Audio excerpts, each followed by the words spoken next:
Projetor, consciencial ressomado de hoje pode ser amparador de amanhã, e vice-versa, no rodízio do ciclo das vidas sucessivas. A consciência parapsiquicamente evoluída e com bom nível de conhecimento da sinalética parapsíquica pessoal recebe sugestões mentais para assistência, avisos ou alertas inclusive durante a vigília física ordinária. Alguns alertas ou lembretes, mesmo no dia a dia, são tão ostensivos que chegam a provocar diálogo mental e até efusivos agradecimentos ao perceber o tamanho de algumas imaturidades evitadas.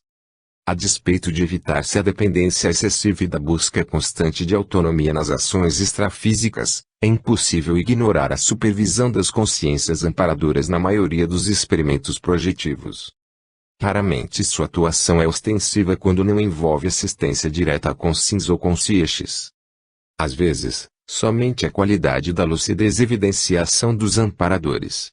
A grande diferença entre as projeções assistidas e as produzidas exclusivamente através do animismo, ou seja, a vontade determinada do experimentador.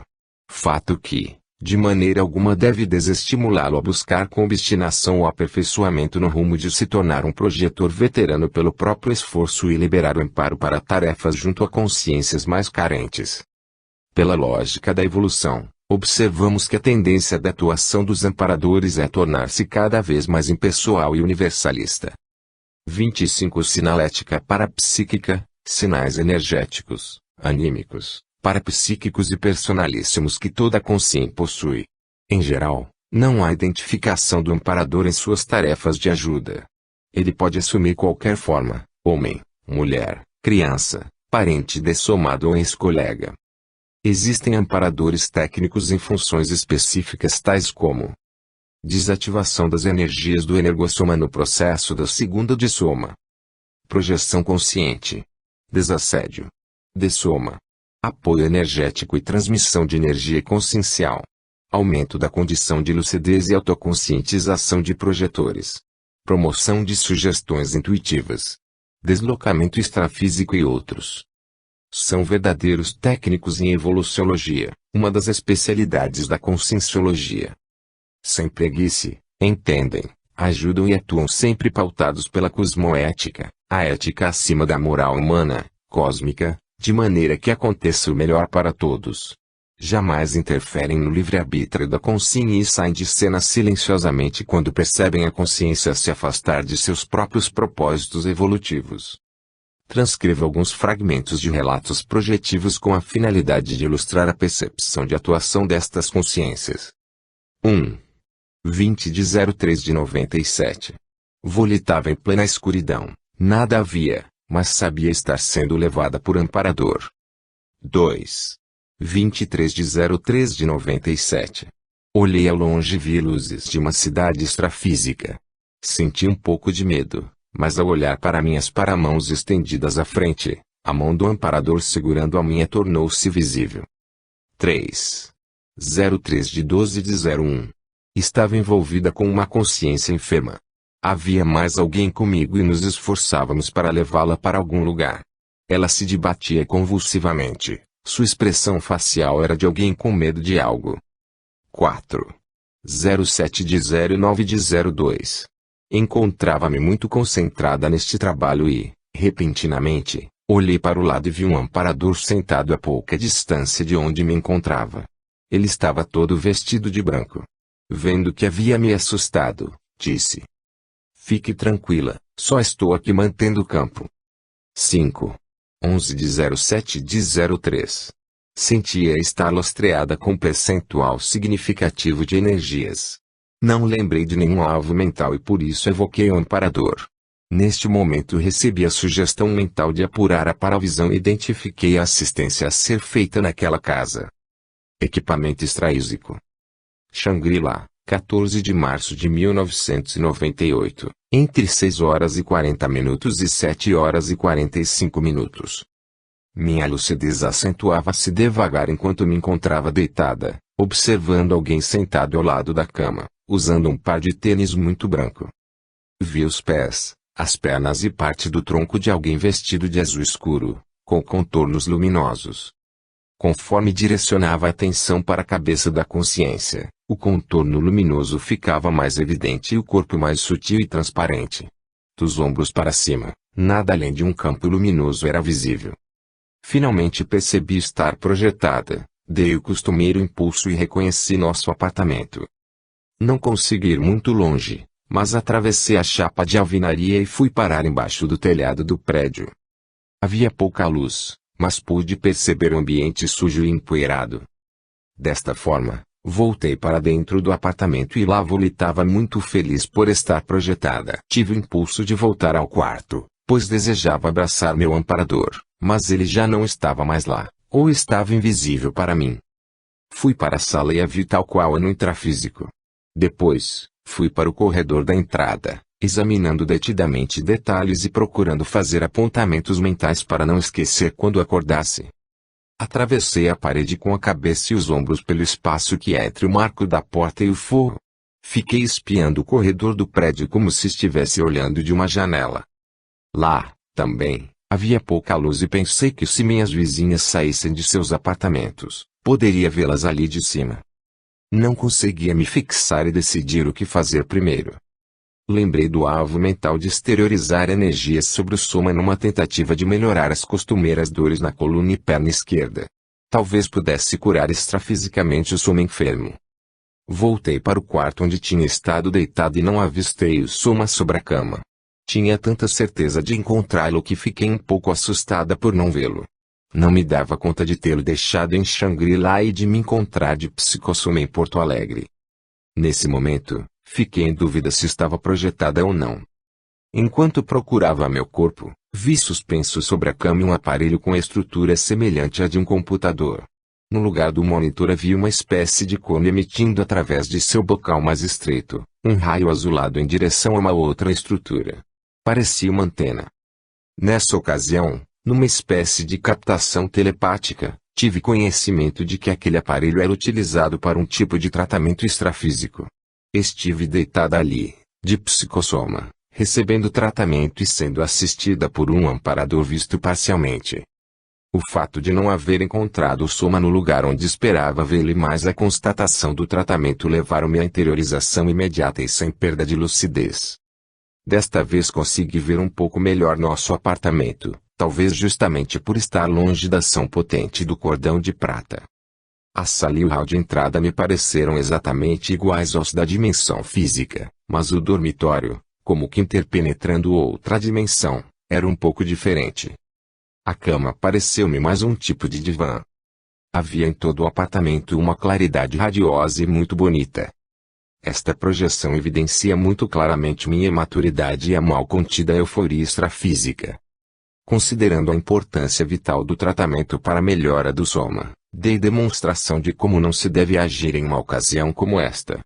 Ao compreender que havia uma consciência tentando me ajudar, no impulso infantil, desperdicei uma grande oportunidade de receber auxílio. Capítulo 16. Projeções retrocognitivas. Uma das premissas do paradigma consciencial é a multiexistencialidade, ou seja, a consciência num contexto de várias vidas, ressomas.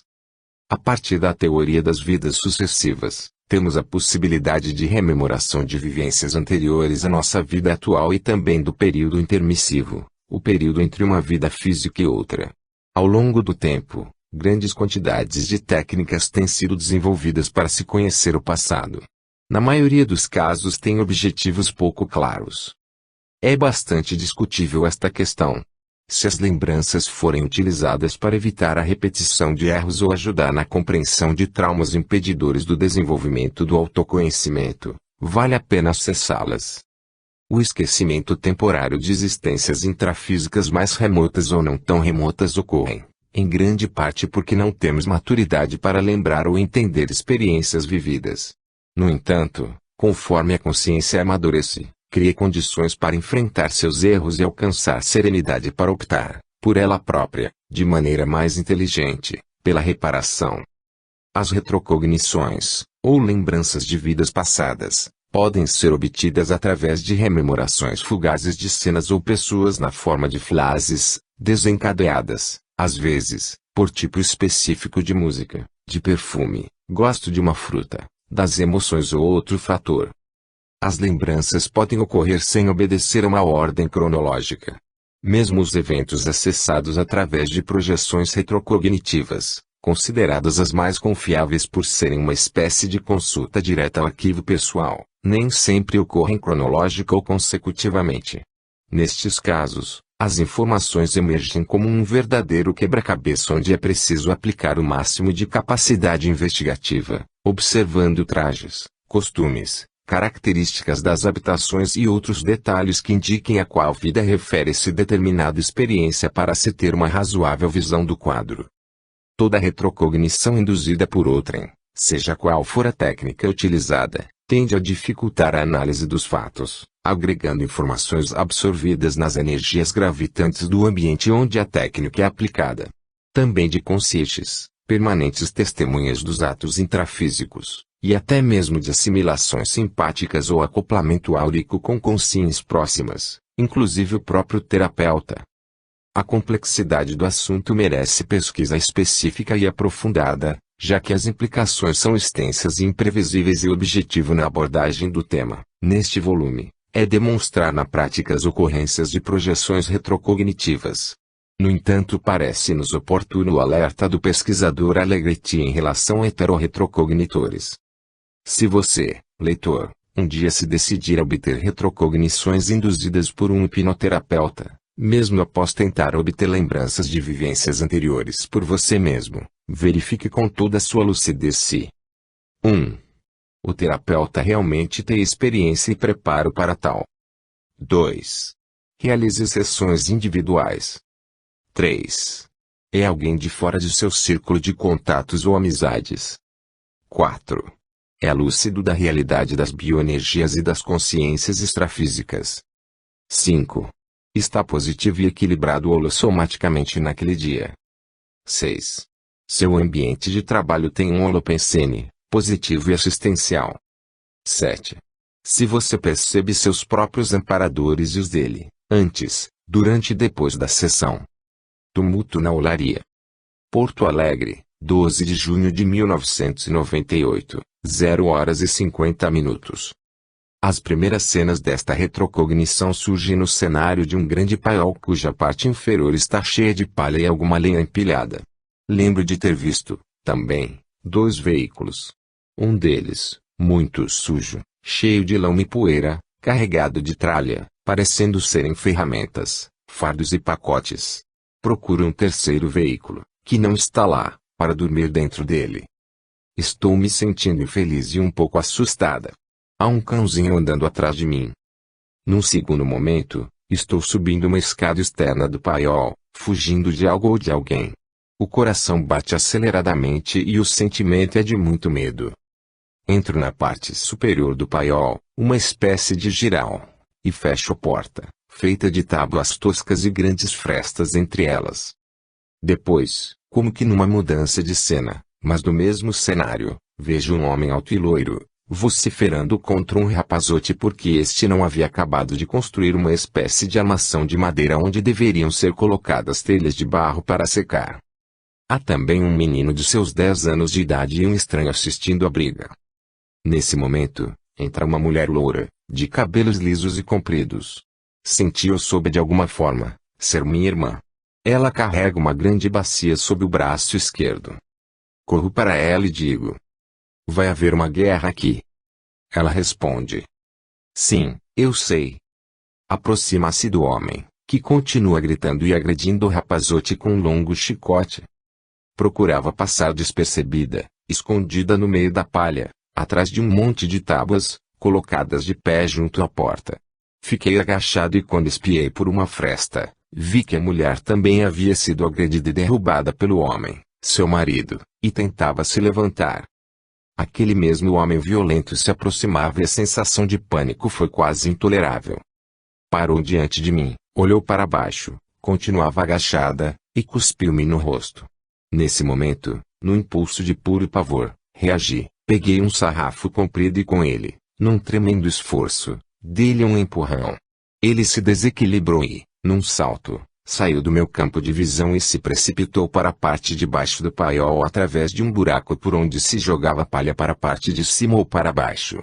Novamente, através das frestas nas tábuas vi que ele havia caído sobre um monte de palha no chão, e ficou imóvel, com as pernas estiradas em uma posição esquisita. O garoto menor, ao meu lado, começou a pular e cantar. Não morreu. Não tenho como saber se a grafia está correta, mas o som da palavra, que ainda parece ressoar nos meus ouvidos, era esse: morreu. O rapazote, que antes estava apanhando, disse em tom de repreensão. Pare de. Não assusta ela, o pai não está morto, apenas quebrou as pernas. Estava assustadíssima e sabia que seria duramente castigada, mas tive certo alívio ao perceber que este castigo não seria imediato, pois o homem ficaria algum tempo impossibilitado de cometer suas violências. Numa última imagem, vi que o estranho, um vendedor itinerante, espécie de mascate, levava meu cunhado para ser socorrido em seu veículo sujo e carregado de tralha. O cãozinho corria atrás deles, latindo alegremente. Eu me percebi uma adolescente e todos nós usávamos um tipo de macacão feito de uma espécie de brim de algodão grosseiro, com exceção da mulher, minha irmã, e de estranho. Estávamos sujos de barro vermelho ou argila, igual às pessoas que trabalham em olarias. Acordei ainda com a sensação de que tudo isso aconteceu ontem e fiz imediatamente este registro no gravador. Frequentes frases no breve período entre a vigília física ordinária e o estado de inconsciência do sono, assim como visões fugazes dos ambientes descritos acima e os sentimentos exacerbados do medo, angústia e pânico durante a vivência confirmam, sem sombra de dúvida, que em algum momento de nossa vida, tais fatos foram vivenciados. Apesar dos conhecimentos e das experiências, algumas situações que envolvem este tipo de ocorrência podem ser bem surpreendentes. Fui pega de surpresa por uma experiência e apesar de, ainda, não ter conseguido fazer uma ligação dela com minha vida atual, nem ter maiores pistas sobre as causas de sua ocorrência, penso que seja válida sua inclusão neste capítulo para demonstrar as emoções desencontradas que uma retrocognição pode desencadear. Mudança de realidade. Porto Alegre, 4 de novembro de 2003, 2h20. Acordei de madrugada, às 2h20, chocada com uma experiência extrafísica rememorada com toda clareza. Percebi-me na condição um jovem cavaleiro atravessando um bosque e observando logo à minha frente, um arroio manso e de águas límpidas que surgia entre dois morros. Enquanto observava suas águas mansas, pensava, quanta diferença entre este momento e a época do degelo dos Alpes, quando este mesmo arroio transforma-se em um rio de correnteza violenta e perigosa para tudo que possa tornar-se obstáculo à força de sua vazão. Minha realidade naquele momento era de um jovem voltando de uma guerra para reencontrar sua noiva que havia se tornado órfão e perdido seus bens durante as invasões. Naquele momento sabia quais eram as invasões, porém, ao acordar, essa informação se perdeu, e por isso, fora deixada aos cuidados de um padre em um convento. Meus pensamentos estavam tomados de inquietude ante a perspectiva do reencontro. A tarde era quente e a água convidativa. Decidi seguir caminho por dentro do arroio para proporcionar uma boa refrescada à montaria, suada, demonstrando cansaço. Ante a proximidade do convento, minha ansiedade aumentava a cada curva, até sair de um trecho bastante arborizado à beira do rio, onde tive uma visão que causou profundo impacto. Avistei uma jovem, que reconheci ser minha noiva, mantendo relações sexuais com o padre do convento. O choque da cena provocou o retorno à realidade intrafísica atual. É muito difícil traduzir meu estado emocional no momento em que me percebi consciente. Embora o trauma da traição, sofrida no passado, ter sido responsável pela volta ao soma, o que causou maior impacto foi a rápida mudança da condição de jovem guerreiro para a realidade atual. Até o presente momento, não ficou claro qual a utilidade desta experiência espontânea. Contudo, foi a primeira vez que eu me percebi em um corpo do sexo masculino. Durante este tipo de vivência, nem sempre o projetor se encontra lúcido da condição de projetado. Vivencia essa cena com toda a intensidade das emoções da época em que o fato ocorreu. As cenas que me afloram na memória como se fizessem parte das minhas lembranças mais remotas, no entanto não se encaixam em nenhum período de infância nesta vida. Uma delas se desenrola em uma espécie de piquenique com várias pessoas, em uma praia de areia muito clara, porém grossa, igual à areia dos rios. Um paredão de pedra-ferro separava a faixa de areia de uma via pública. Havia dentro da água uma enorme estrutura, muito semelhante às plataformas marítimas de pesquisa de petróleo, a algumas centenas de metros de distância da praia. Outra cena é a sala de uma casa térrea cuja porta de entrada dá diretamente para uma rua tranquila de subúrbio, de onde se avistam outras casas baixas e muito semelhantes entre si. Há uma vaga lembrança de que alguém da família mora a uma pequena distância, na mesma rua, pois parece haver uma festa ou algum tipo de reunião na outra casa. Percebo vai e vem de pessoas levando utensílios de uma casa para outra. Tanto em uma cena quanto em outra, não consigo associar as pessoas das lembranças fugazes com qualquer delas da minha família atual. Tenho absoluta certeza de ser personagem destas cenas. São lembranças que me acompanham e nunca havia me questionado de onde vinham. Depois de adulta, perguntei para minha mãe sobre aquele passeio e, mesmo insistindo, ela negava a ter ocorrido. Minhas irmãs mais velhas e ela não conseguiam identificar tal casa de subúrbio. Tenho razoável lembrança dos fatos vivenciados a partir dos 12 anos de idade, e sei que nada semelhante ocorreu neste período. Isso me leva a crer que as cenas, embora não consiga localizá-las no tempo ou no espaço, podem ser registros de uma vida anterior. Estas observações não têm valor científico pela falta de dados comprobatórios, mas são cenas tão reais que às vezes esqueço o fato de, simplesmente, não caberem em minha vida atual e sinto um vazio, uma lacuna, uma quase frustração pela impossibilidade, até agora, de resgatar os acontecimentos, apesar de já ter estabelecido estas cenas para serem alvo mental de retrocognição, inúmeras vezes. Tanto para conseguir rememorar a projeção, com o máximo possível de detalhes, quanto para ter retrocognições eficientes, há a necessidade de manter a memória sadia e treinada. Exercício útil para ambas as situações é, antes de dormir, procurar lembrar de maneira retroativa tudo o que ocorreu durante o dia, desde o momento de deitar, refazendo o caminho de volta até o momento de acordar, pela manhã. Algumas técnicas muito oportunas para a manutenção da saúde e expansão da memória são apontadas pelo pesquisador Allegretti. 1. Cuide de sua memória física e amplie-a através de seu uso regular. 2. Estude e pratique técnicas de melhoria de memória e depois vá além delas. 3. Evite estresse, falta de sono, dormir em excesso, surtos emocionais, alimentação intoxicante, drogas criminalizadas, medicamentos, colesterol e gorduras saturadas, má respiração e vida sedentária. 4. Evite padrão de vida instável e sem ritmo ou disciplina. 5. Com muito critério, cuidado e acompanhamento técnico, use complementos nutricionais que possam melhorar seu rendimento cerebral. Tudo o que vivenciamos fica registrado na memória. Quando utilizamos um veículo mais denso e de frequência vibratória mais lenta igual ao soma, os fatos passíveis de rememoração representam apenas pequena parcela do acervo registrado em nossa memória integral, localizada em um veículo mais permanente, evoluído e sutil chamado de mental soma, corpo mental.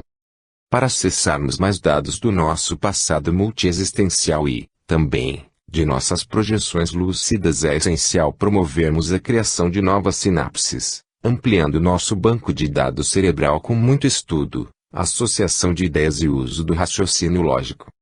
A prática demonstra que todo esforço empregado no sentido de manter o cérebro ativo é recompensado pelo acesso mais rápido ao banco de dados da memória e o próprio exercício de procurar rememorar as experiências projetivas já ajuda muito neste processo. Capítulo 17. Projeções precognitivas. Popularmente conhecida como premonição, pressentimento ou profecia, a precognição é a capacidade de captar acontecimentos possíveis de ocorrer em futuro próximo ou distante. A precognição é um tipo de parapercepção bastante popular, pois é comum pessoas relatarem pressentimentos de ocorrências, posteriormente confirmadas. Manifesta-se de modo inesperado durante a vigília física, através de intuições, visões ou flashes de cenas.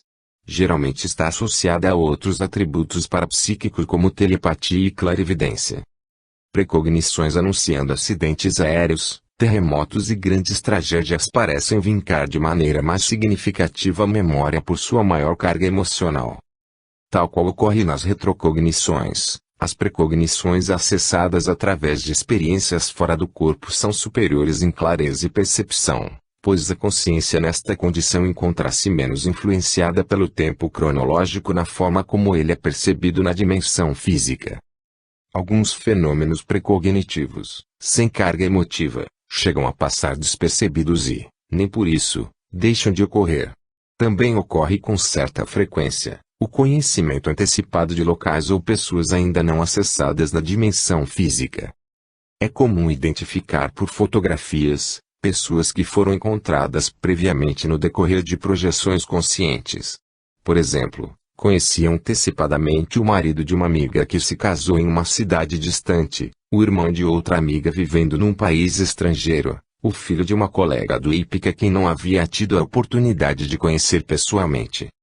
O que falta à maioria das pessoas é o espírito científico da pesquisa, o registro diário de experiências e o acompanhamento do desenrolar de fenômenos deste tipo. O seguir, o registro de 2 exemplos reais, da possibilidade de ocorrência de projeções precognitivas. Visitando o SEAEC. Shangri-La, 25 de novembro de 1996, 6 horas e 35 minutos. Acordei às 3 horas e 30 minutos e circulei energias por muito tempo.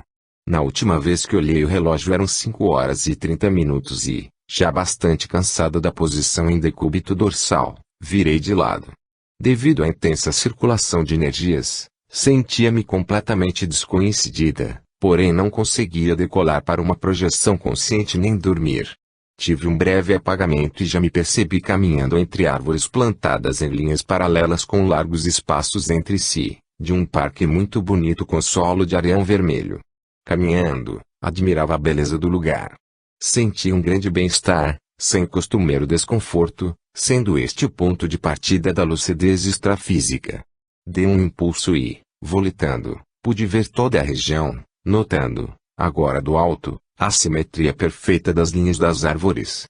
Lembrei do meu alvo mental, conhecer o SEAEC 30 para confirmação posterior. Estava de viagem agendada para participar de um curso de extensão em Projeciologia e Conscienciologia 2 e um simpósio de consciencioterapia a serem realizados nesta local em dezembro de 1996. Comecei a rodar em pleno espaço, tentando me orientar sobre o rumo para Foz do Iguaçu. Fiquei confusa. Pensei em pedir o auxílio de um amparador, mas já me deslocava rápido em pleno ar, em determinada direção e altura que permitia visualizar a paisagem com casas e muita vegetação. Estava sendo levada, pois, em determinado momento, a velocidade diminuiu e me aproximei do solo sobre uma região de onde se avistava uma longa estrada de terra vermelha. Ao lado direito desta estrada um milharal exuberante e, mais além, o SEAEC. A ansiedade da perspectiva de conhecer o local antecipadamente precipitou a sensação de retorno ao soma, mas lembro do último pensamento manifestado ainda fora do corpo: não vou conseguir ver o SEAEC por dentro. Acordei sem perda de lucidez às 6 horas e 35 minutos. Guardo uma fotografia tirada do local, reconhecido antes mesmo de chegarmos ao campus, quando fomos levados de ônibus para o evento. A diferença era que o local foi visto do alto, porém perfeitamente identificável em terra. Precognição. Shangri-La, 07 de março de 2001. Horário indeterminado. Antes de registrar a próxima experiência projetiva, preciso fazer um pequeno retrospecto dos fatos.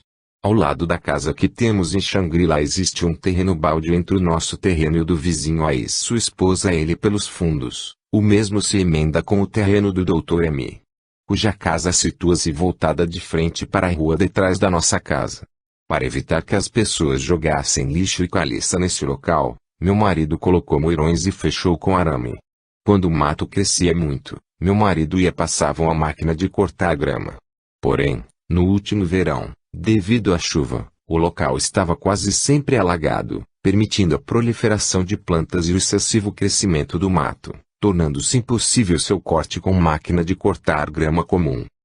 No dia 24 de fevereiro, quando nos despedimos dos vizinhos devido ao encerramento da temporada de veraneio, combinamos uma reunião para o feriado de Páscoa. Tentaríamos incluir o Dr. M em um mutirão, já que ele era parte interessada, e contratar alguém para fazer a limpeza do terreno. No dia 03 de março, recebemos uma ligação de um corretor de Xangri-Lá oferecendo o terreno, pois o dono havia colocado à venda. Descartamos a possibilidade de comprá-lo e esquecemos o assunto. Na noite do dia 06 de março de 2001, após a costumeira mobilização de energias, na tentativa de produzir uma projeção consciente, adormeci com o firme propósito de conquistar a lucidez extrafísica. Ocorreu o que segue. Era noite e estava no jardim da casa de Xangri-Lá acompanhada de meu marido que descarregava o carro, como sempre faz quando lá chegamos. Examinava as flores e, ao chegar perto do muro, vi que estavam aterrando o terreno ao lado da casa. Fui olhar por cima do muro e vi minha vizinha no seu jardim e gritei: "Ele veja, o Dr. M comprou o terreno e estão aterrando-o." Apurei a visão e vi Dr. M cortando a grama do seu jardim, observando-nos com um olhar sério. Chamei a atenção de meu marido para o fato, e ele, demonstrando aborrecimento, disse que os trabalhadores haviam sujado de barro toda a rua. Quando acordei pela manhã, relembrei a experiência e relatei ao meu marido, perguntando sua opinião a respeito.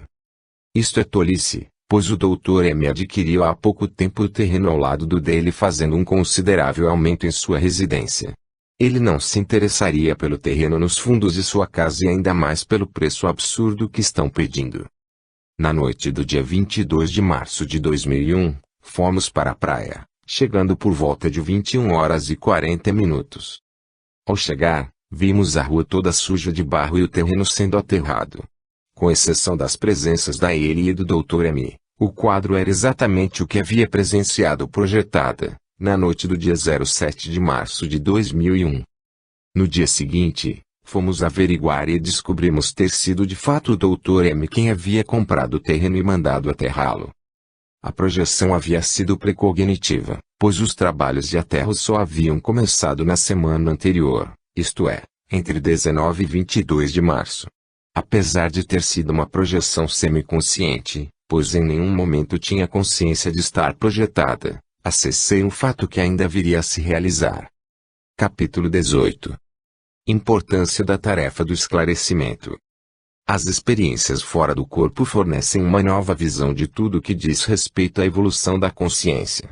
Cada novo desafio é uma oportunidade de aprendizado. Não importa no que acreditamos, ao deixarmos nossos veículos físicos, todos continuaremos a evoluir. Participamos de um grandioso sistema evolutivo ainda invisível a muitos olhos humanos. Uma das abordagens filosóficas da conscienciologia refere-se à assistência multidimensional. A assistência fraterna pode ser superficial e simpática consolação temporária, a exemplo da que eu vinha praticando antes de conhecer o IPIC. Pode ser também o auxílio à renovação pessoal permanente de ideias. A docência é uma das atividades desenvolvidas no IPIC com a finalidade de esclarecer. Esclarecimento de alto nível, que informa sem tentar convencer o assistido, priorizando a qualidade da informação prestada. Segundo Vieira, a tarefa do esclarecimento, apresenta entendimento difícil, execução menos agradável, desempenho nem sempre simpático, sem resultados imediatos na vida humana do dia a dia, sendo, portanto, uma tarefa evolutiva de bases multidimensionais e polikármicas. A Tares tem no discernimento, sua base de persuasão, a essência do alto de despertar os dormidores evolutivos de todos os níveis, em qualquer parte a qualquer tempo. A tarefa do esclarecimento, Tares, é cirúrgica e oferece soluções assistenciais mais definitivas. Conduz as pessoas ao ato de pensar por si, a fim de se libertar do jugo milenar dos instintos, dependências doentias e sacralizações. A Tares atua naqueles pontos onde a evolução consciencial empacou e apresenta como principais características os seguintes fatores. Analisa realisticamente. Esclarece os fatos. Aponta enganos. Escancara a mente dos outros, usando a franqueza construtiva em uma linguagem direta e realista. Não seduz e nada promete. torna cada um mais responsável por si. Passei a estreitar meu relacionamento com o IPIC, participando mais ativamente de suas atividades. Tornei-me voluntária, pois precisava preencher meu tempo, não havendo, no momento, nada mais almejado do que aprofundar os conhecimentos sobre conscienciologia, compartilhar as vivências próprias e as de outros projetores. Tomei conhecimento da existência de livros interessantes. Podia pesquisar nos livros disponíveis na biblioteca e tinha acesso às descobertas mais recentes dos professores, pesquisadores através de seus cursos extracurriculares. Não conseguia deixar de pensar nos benefícios que toda a humanidade poderia usufruir se cada um pudesse compreender a própria realidade consciencial. Os noticiários na televisão demonstram o nível de imaturidade dos seres humanos. Uma das propostas da conscienciologia é fornecer ferramentas para que possamos, através de nossas próprias experiências, melhorar o nível de lucidez. Por esta época recebi o convite para ser professora no IPIC. Pensei, por que não? Afinal, estava vivenciando grande parte dos fenômenos a serem transmitidos em sala de aula e, além disso, nunca acreditei em felicidade baseada no egocentrismo. Quem de nós poderia ser feliz por inteiro sabendo que outro ser vive em desequilíbrio? Seria parte de minha programação existencial ajudar no esclarecimento de outras consciências. Talvez fosse este, justamente, o objetivo das experiências projetivas. Decidi aceitar o desafio e, com grande motivação, comecei a preparar minhas aulas.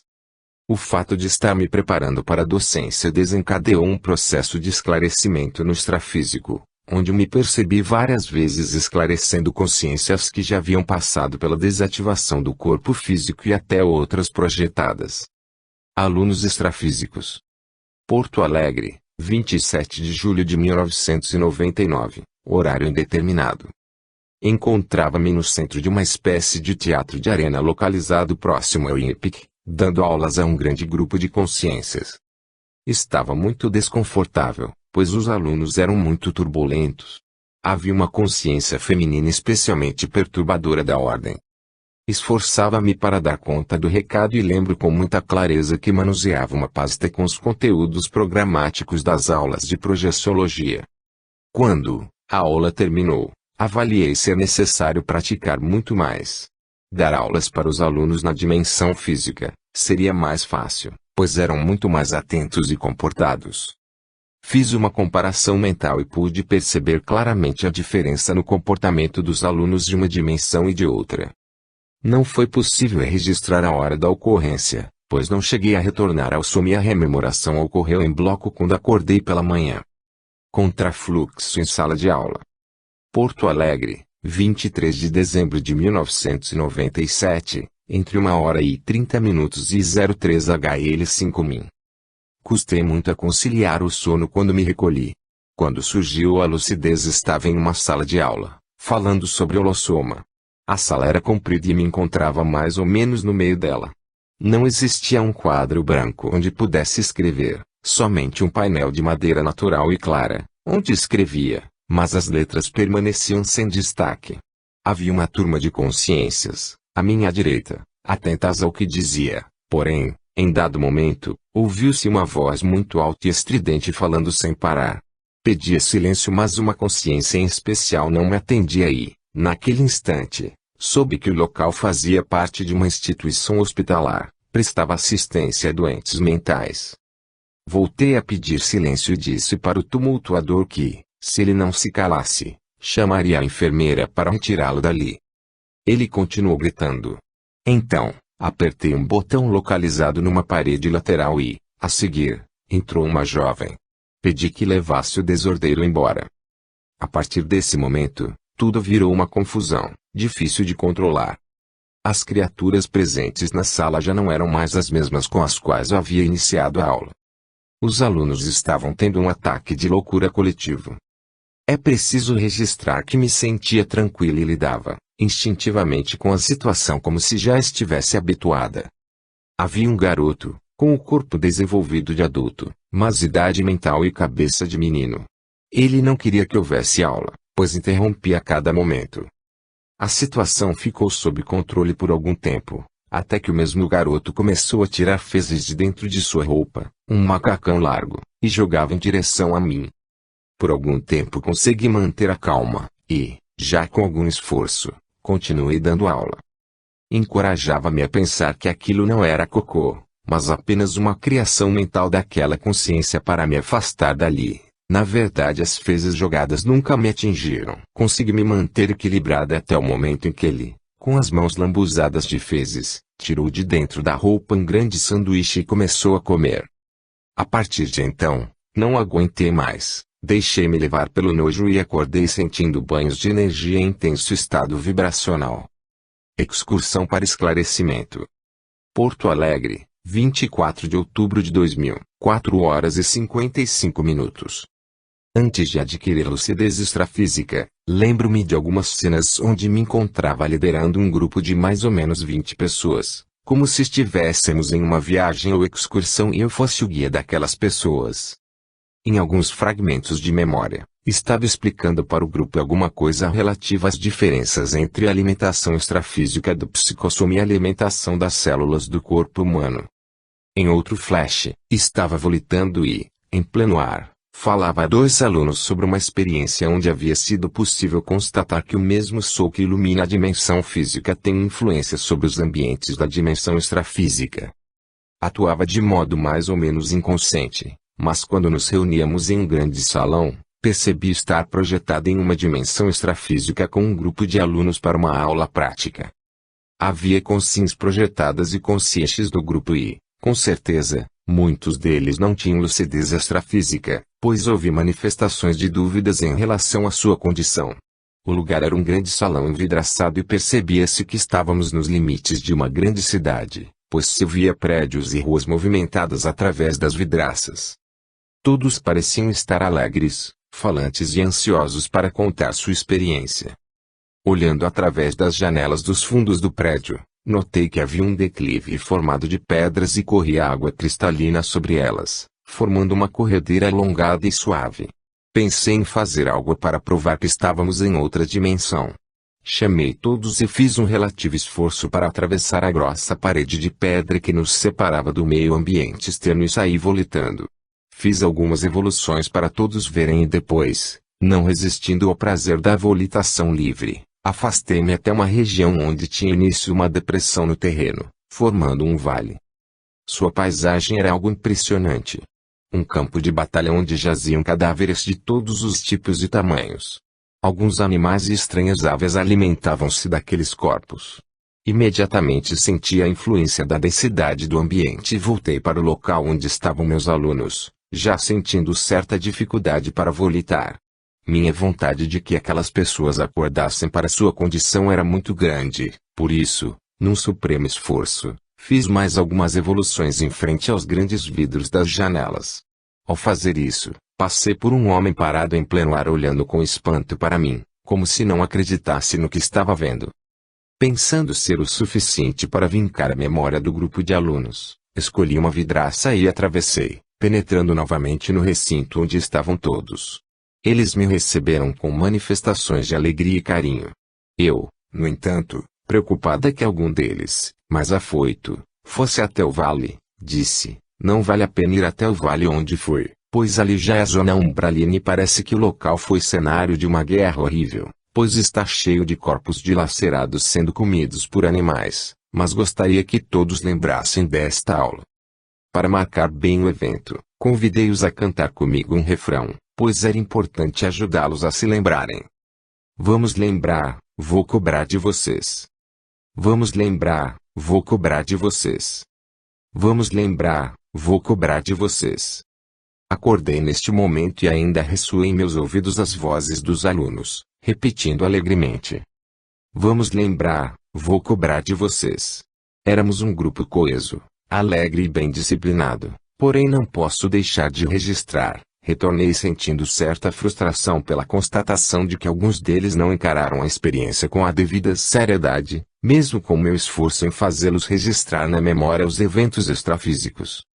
Quando comecei a dar aulas, no entanto, percebi que dificilmente a carreira de professora seria muito exitosa devido à dificuldade de permanecer de pé durante as 2 horas e meia da aula.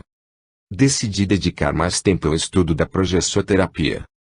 Segundo Vieira, progessoterapia é a terapia embasada nas técnicas apresentadas pela projeciologia. Ela visa o tratamento, alívio ou remissão das enfermidades, sejam orgânicas, psíquicas ou parapsíquicas do projetor ou de outrem, através da projeção consciencial lúcida. É o chamado tratamento projetivo. A progessoterapia desenvolve-se baseada na terapêutica do holossoma, soma, psicossoma, energossoma e, principalmente, mental soma. A rigor, a medicina convencional trata do soma. Acupuntura, do yin, homeopatia, terapêutica bioenergética cuidam do energossoma. A progessoterapia, além de todos esses elementos indicados, emprega notadamente o último recurso, o tratamento terapêutico ou psicossoma e mental soma em busca da remissão definitiva dos seus males, através da autocura. O projetor projetado exterioriza energias conscienciais através do psicossoma com ou sem o auxílio do amparador. Essa energia é lançada diretamente sobre o próprio soma do projetor terapeuta ou sobre o holossoma da consciência assistida. Embora constituindo marcante evolução e ampliação das áreas terapêuticas, a progessoterapia deve ser aplicada de maneira prudente sempre como coadjuvante da prática médica ortodoxa convencional, visando sempre a melhoria da consciência o mais breve possível. Descobri que, paralelamente ao estudo e ao exercício do fraternismo, é necessário trabalhar os processos íntimos, descobrir as autoculpas e insatisfações que estão machucando por dentro e se refletindo no soma. Aprendi algumas técnicas novas de mobilizar energias para desfazer bloqueios. Parecem estar dando resultado, pois consegui em 2 ocasiões, somente com manobras energéticas, transformando meu energossoma em uma espécie de campo intensamente vibrante e ativo, controlar crises de dor, sem medicamentos. Acima de tudo, estou aprendendo a identificar e trabalhar minhas autocorrupções e mecanismos de defesa do ego mais profundamente camuflados. Capítulo 19. A programação existencial.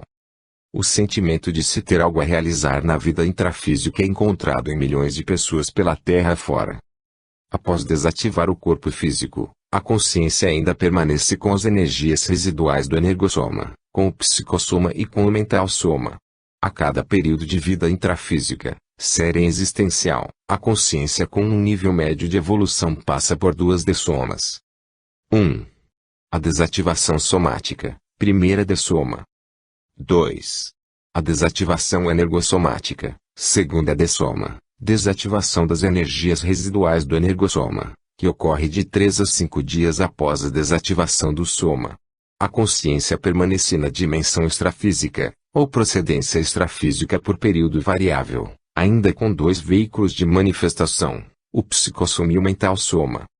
Depois de passar pela segunda dessoma, a consciência pode passar pela experiência da visão panorâmica de sua última vida física, fenômeno que colabora na compreensão profunda de toda sua série existencial recém-finda. Sem as influências diretas da matéria densa, a consciência extrafísica distancia-se cada vez mais da vida na Terra e dos problemas restritos à dimensão física. Esta situação influi muito na melhoria da consciência, especialmente no que diz respeito à conscientização de sua realidade evolutiva e seus projetos inteligentes para o futuro. Dependendo do nível evolutivo, do desempenho, do esforço da consciência em fazer escolhas mais positivas, ela pode ser encaminhada para curso intermissivo específico, durante o período entre vidas físicas, com a finalidade de se preparar para um melhor rendimento evolutivo em sua próxima vida humana. O período intermissivo tem papel fundamental na evolução e, por isso mesmo, suas características determinam várias das possibilidades de aceleração do processo de amadurecimento. Todo participante de algum tipo de curso intermissivo tem uma programação existencial a cumprir. Ninguém nasce na Terra apenas para ser mais um número nas estatísticas populacionais ou para fazer turismo. Muitas pessoas que não pararam para analisar seus reais objetivos na vida podem trabalhar, ganhar dinheiro, ter uma família feliz, saúde, boa casa com carro na garagem e, a despeito de tudo isso, sentir frequentemente melancolia, ansiedade ou insatisfação, como se houvesse algo mais para ser feito. A ignorância a respeito da programação existencial provoca um sentimento de perda, Por isso, muitos projetores estabelecem como alvo mental, ou meta de projeções conscientes, visitas ao local onde se prepararam para voltar à vida física e, principalmente, para quais tarefas e desafios se prepararam. Identifiquei em mim mesma todos os sintomas de melancolia intrafísica, MELIN, por desvio de Proesch. A sensação de solidão e melancolia eram, por vezes, insuportáveis. A saudade de algo indefinível e desconhecido provocava angústia e sensação de vazio. Um exemplo de como me sentia transparece em pequeno trecho de carta enviada a uma amiga em 05 de 05 de 1992, sentindo melancolia tão grande, restringida ao extremo e não podendo me abrir com ninguém, pois ninguém conseguiria entender o que se passa comigo. Nem eu mesma entendo. Pensei inúmeras vezes, o que me está fazendo falta. Em abril de 1998, fui obrigada a afastar-me da docência devido a uma crise de dor mais intensa do que as de costume, mas, apesar de não estar dando aulas, não parei de ler e estudar, e embora não executasse nenhuma tarefa específica, também não me afastei do IPIC. Continuava sendo voluntária eventual e reciclava os cursos para não ficar desatualizada.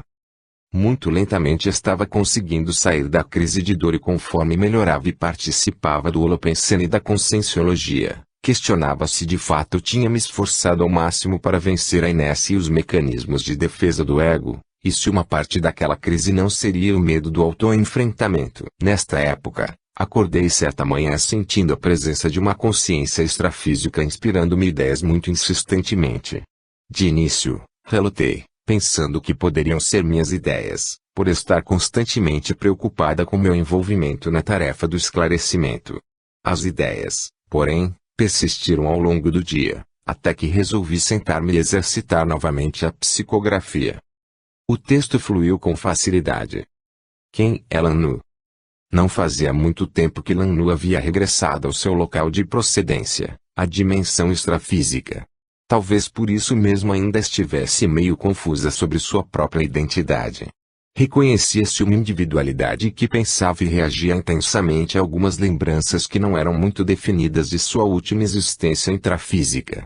Às vezes sentia uma dor pungente ao admirar uma paisagem que ela, na realidade, não sabia muito bem se estava criando a partir de quadros existentes em sua memória, ou se a paisagem existia realmente no tempo e no espaço. Era acometida de uma saudade intensa e inexplicável de alguém ou algo indefinível. Outras vezes, surpreendia-se sentindo um grande alívio, como se tivesse conseguido superar uma grande dificuldade e estivesse, agora, gozando de um merecido descanso, livre de todas as preocupações, compromissos, deveres e tarefas mais pressentidas do que a certeza de terem existido. Deixava-se ficar nessa doce superfície, não desejando propositadamente mergulhar em suas lembranças, pois instintivamente sabia que elas iriam acabar com seu relativo e temporário sossego. No entanto, como ocorre quando acordamos e vagarosamente tomamos consciência de nossa realidade intrafísica, Lan Nu também ia, lentamente, recobrando sua lucidez extrafísica. Quanto mais claras ficavam as lembranças, mais motivações traziam a Lan Nu para aprofundar a autoavaliação de todos seus atos praticados em sua última vida intrafísica. Estando agora livre das limitações do cérebro físico e com a consciência expandida, tinha maior visão sobre o conjunto de suas várias existências humanas. Chegou à conclusão de que não passava de uma consciência com desempenho e evolução apenas mediana. Percebeu que estava farta daquela avaliação com o mesmo resultado, desempenho apenas sofrível. Já era hora de virar a mesa e partir para um esforço concentrado no rumo da sua evolução consciencial e resgate de débitos, ainda em aberto. Buscou, entre antigos amigos, auxílio para um efetivo treinamento que a auxiliasse na tarefa de uma reprogramação holopensênica pessoal que pudesse, realmente, ajudá-la quando regressasse ao planeta. Fazendo uma comparação de tudo que sabia ou tinha acessado em seu período de vida intrafísica em relação à sua realidade de consciência extrafísica atual, Lan Nu achava que se tivesse feito um esforço maior para ter mais lucidez, intra e extrafísica, com certeza teria se saído melhor em sua última vida na Terra. Agora, de posse de toda sua lucidez, podia perceber a importância do esclarecimento. Viu quanto a humanidade, em relação à sua procedência extrafísica, ainda se encontra sonambulizada, carente e dependente de líderes religiosos, gurus, profetas e exploradores da ignorância das consciências. Achou que não era tão difícil colaborar para a diminuição de imensas legiões de parapsicóticos posdessomáticos poluentes das regiões crustais do planeta, com seus pensamentos patológicos e consciência não menos doente já em condições de tomar as rédeas da própria vida, sua alternativa de crescimento e evolução, se lhe fosse dada a possibilidade de aprender a pensar, de conhecer em vez de acreditar. Decidiu, então, em conjunto com seus amparadores, que na sua próxima programação de vida incluiria trabalhar na tarefa do esclarecimento. Ingressou no curso intermissivo mais avançado possível para seu grau de evolução e, apesar de estar sempre no limite do seu ainda limitado entendimento, conseguiu, de modo razoável, acompanhar todo o programa estabelecido onde as ideias eram passadas de maneira completa para os alunos. Era prevista a dificuldade da recuperação de cons enquanto a consciência estivesse restringida no corpo biológico denso e limitado.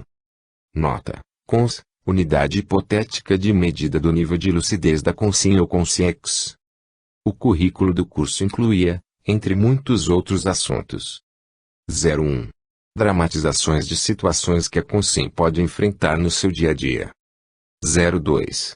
A indução é uma espécie de estado de restringimento, para avaliar se o aluno tem condições de executar uma tarefa específica num estado, sob vários aspectos, semelhante ao estado em que permanece a consciência, quando mergulhada no soma. 03. Estágio junto às consciências com os mesmos trafares apresentados pelos alunos em suas últimas vidas intrafísicas, para observação dos seus efeitos inibidores na evolução. 04. O estudo individual feito pelos candidatos à ressoma, do possível efeito de determinadas atitudes sobre todo o grupo karma. 05. As repercussões das costumeiras omissões na programação existencial do aluno e de consciências que dependem de atitudes e decisões do candidato à ressoma. 06. Treinamento de técnicas específicas objetivando a recuperação de cons de lucidez que facilitem a rememoração de determinados objetivos relacionados com sua proestes para evitar automimeses dispensáveis. 07. Ensaios e muito treinamento, em conjunto com os amparadores, para estabelecer formas de contato e maneiras de receber sugestões ou inspirações patrocinadas por eles. 08. Treinamento para o desenvolvimento do parapsiquismo assistencial. 09. Aprofundamento no estudo dos fundamentos da cosmoética em todos os seus aspectos. 10. Aplicação de técnicas específicas para melhorar a comunicabilidade. 11. Consultas ao banco de dados pessoais sobre as possibilidades de constituir uma dupla evolutiva, e, na impossibilidade, verificar as condições de investir num companheiro mais afinizado e com chances de sucesso. 12. Práticas de dinamização das sondagens autoretrocognitivas para evitar erros contumazes. Lanu dedicou-se ao estudo com afinco, pois gostava muito de estudar. Era um dos traços trafores de seu caráter. Tinha uma sede insaciável de aprender coisas novas. Fez mapas de atitudes que deveria cultivar e de alternativas para trazê-las de volta à sua proestes, caso se desviasse. Procurou cercar-se de todas as garantias possíveis contra novos insucessos. Após criteriosa avaliação, foi considerada apta a submeter-se a nova existência intrafísica e, com boas possibilidades de sucesso. Foi, então, marcada entrevista com o orientador evolutivo do Grupo Karma para o estabelecimento de toda a intrincada rede de dependência, interdependência e responsabilidade da consciência pré-ressomante com as consciências envolvidas. Definido todo o roteiro da nova existência intrafísica de Lanu, foi desencadeada a rotina necessária à ressoma da consciência. Lanu ressomou em condições propícias ao desenvolvimento de sua proestes. Grupo familiar de classe média, condições favoráveis para a formação escolar e profissional, boa saúde física e mental, conduta impecável, atua de mental soma com relativa facilidade, aplica a cosmoética em suas ações mais corriqueiras e evita fazer mal a qualquer criatura viva. acessou a projeciologia e a conscienciologia e até já conseguiu produzir algumas projeções conscientes bem significativas. Entretanto, já está na fase executiva de sua existência e ainda hesita em assumir plenamente Atares. A avaliação de seu desempenho vai ser, mais uma vez, apenas sofrível. A propósito, quem é Lanu? Lanu sou eu, é você, somos todos nós que, a despeito de todas as pistas de nossos amparadores, acomodamo-nos e procuramos o caminho